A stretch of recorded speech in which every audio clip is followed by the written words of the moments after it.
Welcome back. Today we're on location at my parents' house in Chester because my dad decided to pick up a new grill. So this is a char-broil commercial series grill, and most grills when you get them from the store are set up for liquid propane.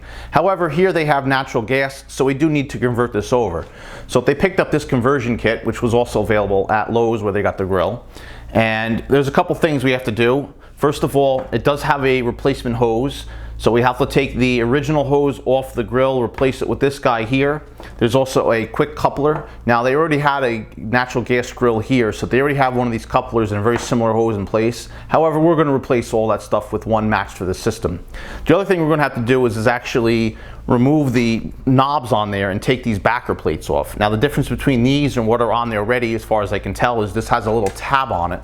It also says natural gas, but this tab prevents the knob from turning further than it does already, and that just has to do with how much gas is actually going in through the line. But anyway, I very strongly recommend reading through the instructions that come along with this and accompanying to this video.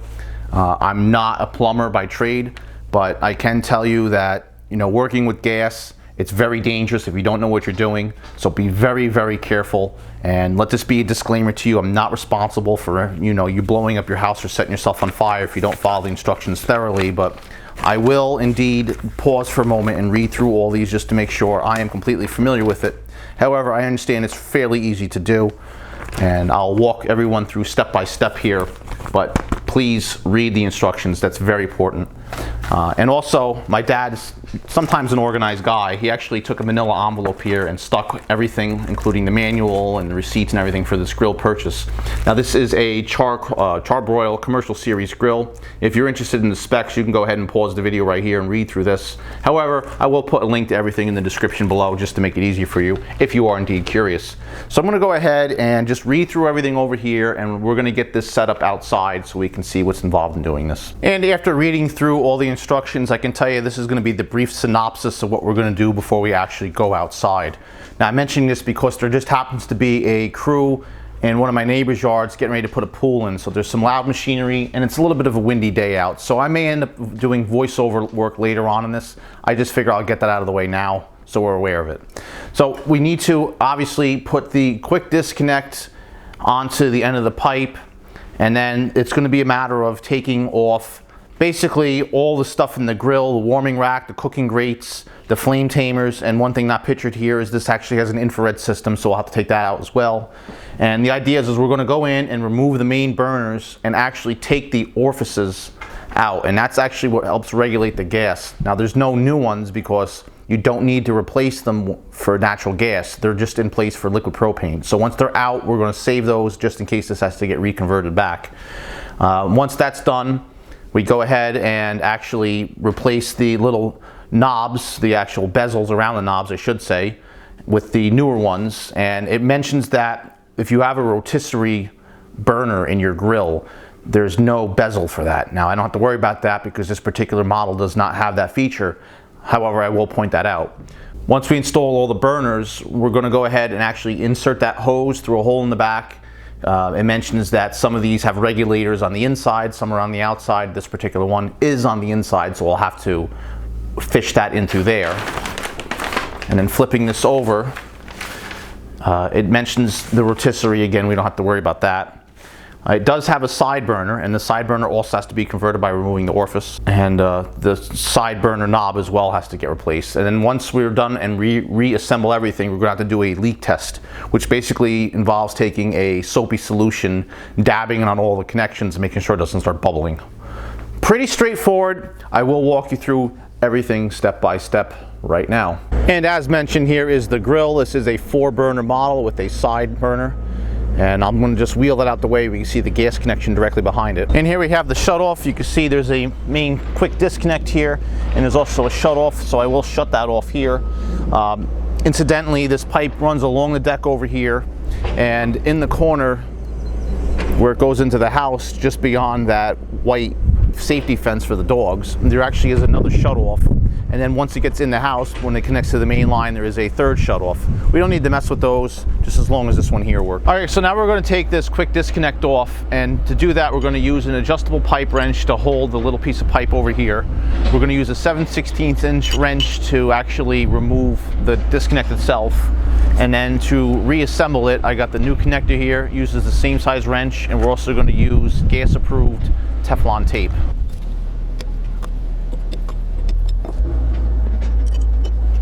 Now you're going to want to make sure this is completely clean before you go any further here, so I'm going to go ahead and do that as well. Now that that's all cleaned up, it's time to apply the Teflon tape, and we're just going to simply wrap that right around over here, and then I'm going to start inserting the actual coupler right on top of that and snug it into place.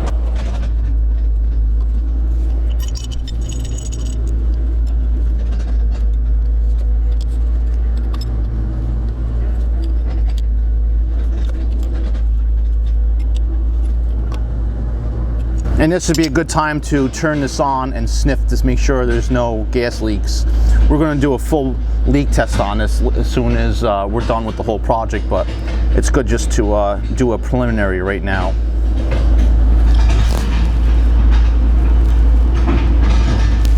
So far it seems like it's pretty good.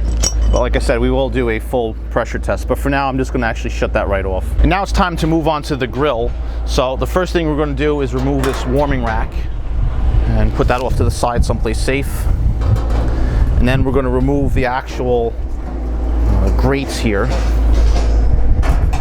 And I'll take those all off in a moment, but underneath that there's also this infrared dissipator here. And these come right out too. And then there's also this bar here, which we'll take out, and then that'll allow us to get inside here to the burners. So I'll get the rest of this off right now. Now we can go in and actually take the individual burners off. So you can see there's a couple cotter pins. So if I pull that cotter pin out there and this one here, and they are exactly the same, so we don't have to worry about which one's which, but that should allow us to take these out. And there's also this this little support piece. Now they're actually supported at every burner, so you can just take out one individual burner if you want, but these will have to come out. And it's also important to note that there's also the igniter system over here. Thing I like about this grill, I'll mention right now, there's an igniter on every burner. So you can just turn one on and ignite it. You don't have to worry about actually having a specific one on first to turn on the rest of them. That's something I know certainly my grill does not have.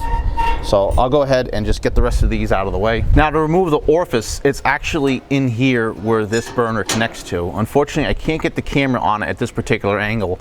I will actually dismount it from my tripod and see if I can show you what it looks like on the inside there. And you can see through that hole, that's the orifice. There's the little brass looking piece there, and there was the tool that this came with, so I'm going to go ahead and grab that and we'll go ahead and get those removed. But there are 4 of those, as you can see through all these different sections over here. And here's that tool as mentioned. It's just a little socket wrench basically at the end, so I'm going to stick that down into that hole. Hopefully I can show this with the angle I'm working with here. This should go straight in back here.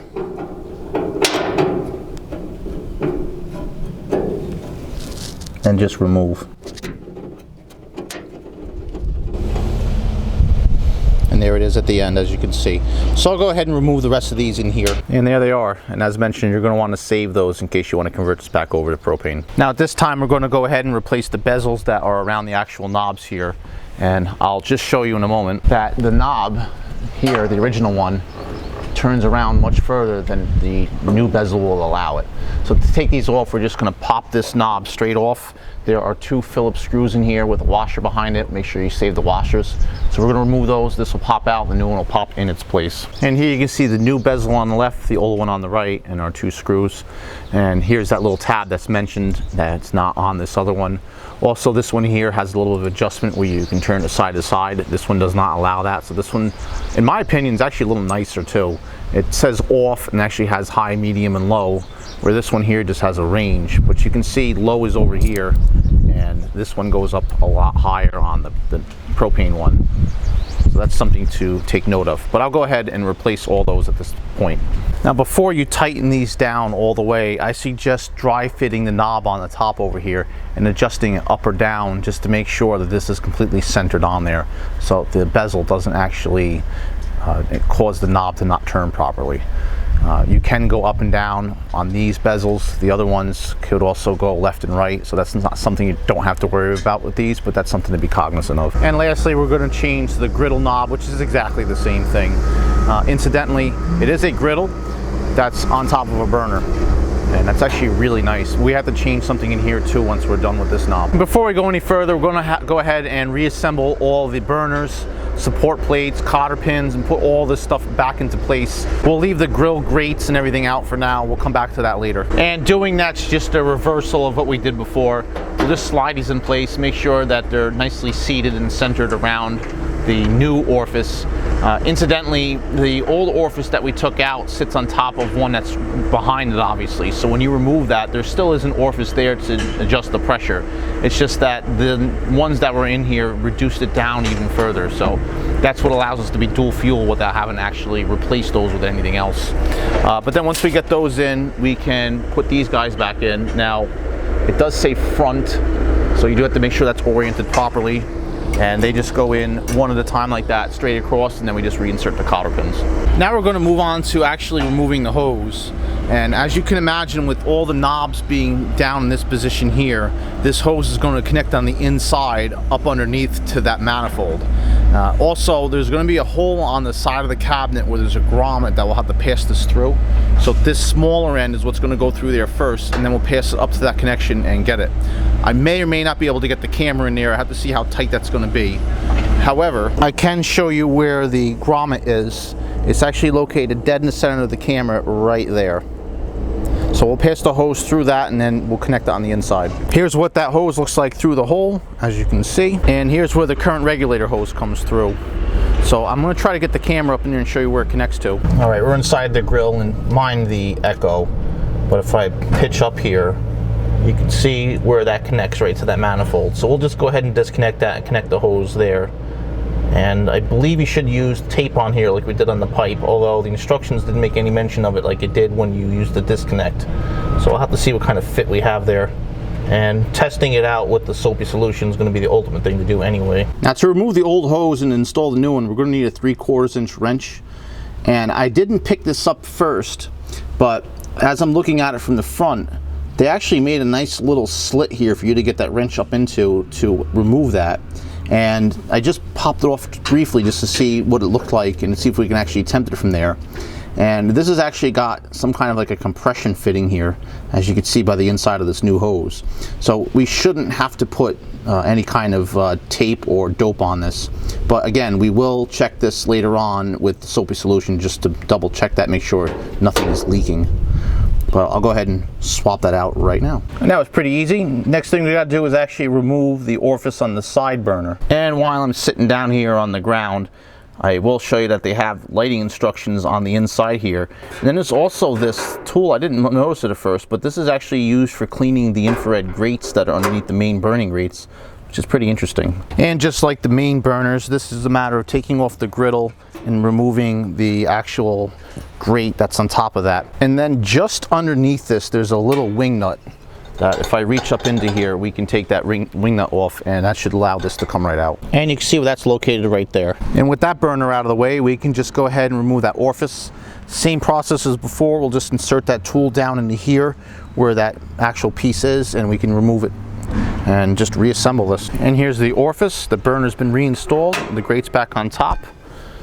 We can go ahead and put that griddle back on top too while I'm here. And yeah, that's pretty much really all there is to this thing. So I'm going to go ahead and mix up some soapy solution, and we're going to go ahead and try to make sure this works just the way we want it to without any leaks. Now we're going to go ahead and connect these hoses together.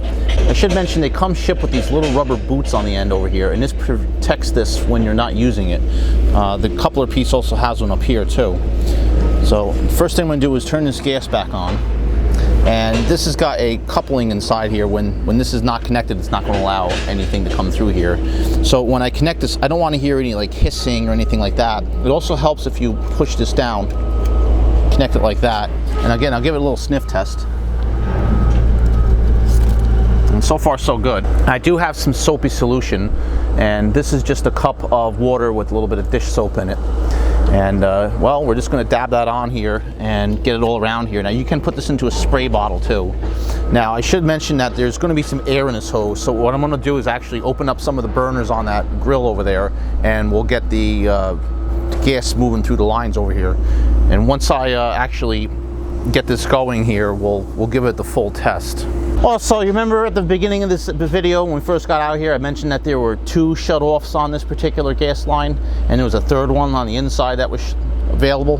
They actually shut the other one off, not the one here, but the one on the side of the stairs there, because it's a little easier to get to. This one ends up being behind the deck, and well, while you can walk down onto the patio below here and reach in and shut it off, they actually had it shut off in that location over there. So yeah, I wasn't getting anything at first, but that was kind of pretty easy to figure out once I actually looked over there and saw it was shut off. But I went ahead and yeah, you can hear the air rush through, followed by the loud hissing of the gas. Everything is shut off now at this point, and we can go ahead and again do the sniff test, do the actual test over here with the solution. And what you want to see is that water is not going to bubble. If it continues to bubble, you get these little trickles of bubbles coming out of here, you know you're not tight or you have another issue. So we'll go ahead and inspect that right now. And it passed the test. So I'm going to test the other end of the hose up underneath the grill, and that's pretty much going to do it. So we'll get this back into position here, and we'll test this whole grill out, make sure everything lights properly. All right, now it's a matter of just getting this thing fired up. So I'm going to go ahead and put this on high, and I can hear the hiss. I'm not sure if you can or not. And we'll hit the igniter, and poof, it lights right up perfectly. So we'll go ahead and we'll turn these all on. Now there isn't any kind of crossover tube in here. I have an older Weber grill myself, and what happens is if you have one burner going and then you decide to turn on another one, there's actually a little mini burner that runs along and then lights this up. This does not have that, so you actually have to press the igniter for each individual one. And well, they all just went out because there's nothing to protect the flames here from the wind. So we'll definitely have to put the grill back together. Also, incidentally, since I'm here, if you're wondering how to actually light this without the igniter, you have to get one of those long grill lighters in here from the side, and then you can light the side burner. And you can do that with all the burners here. Underneath here, you may or may not be able to see, there's a little slit. There's one there, there's one over here, and then back on the side, one over here, there's another side hole. So you can light all these manually if necessary. One last thing we'll check out. We'll move over to here to our side burner, and that one lights right up as well. So perfect. So I'm going to go ahead and just reassemble this, and to do so we're just going to go ahead and put the actual covers back over these burners, and we'll put the infrared jammies back on top there, followed by the grates. Now the point of these covers is when stuff gets into here, it kind of diverts sideways and prevents it from actually getting into the burner. And these infrared grills, what these are supposed to do is actually allow heat to come up through here, but it prevents any flare-ups. So any drippings and stuff just kind of sit in these grills and burn up, but they don't actually hit down where the flames are and cause a massive flare-up to, which normally burns your food. And we'll just get the grates installed on top of this now. And you may notice that there were little holes on the top here. If I pick this up real quickly, you can see those underneath there. These grates are supposed to sit over those holes.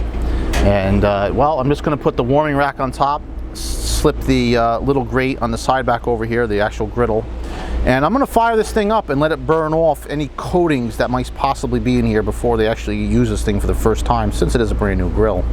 And this part of the video is actually being overdubbed in editing because I forgot to actually turn the microphone back on. However, I can say everything worked out really well with this particular grill.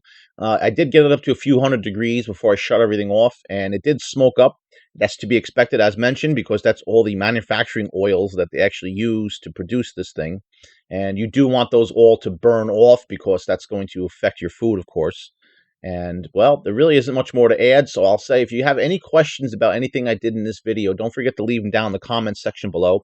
Subscribe to this channel if you're not already, and don't forget to check out the main Pileggi Technical Services page, which I'll have a link to in the description and also at the end of this video. Thanks for watching, and we'll see you guys next time.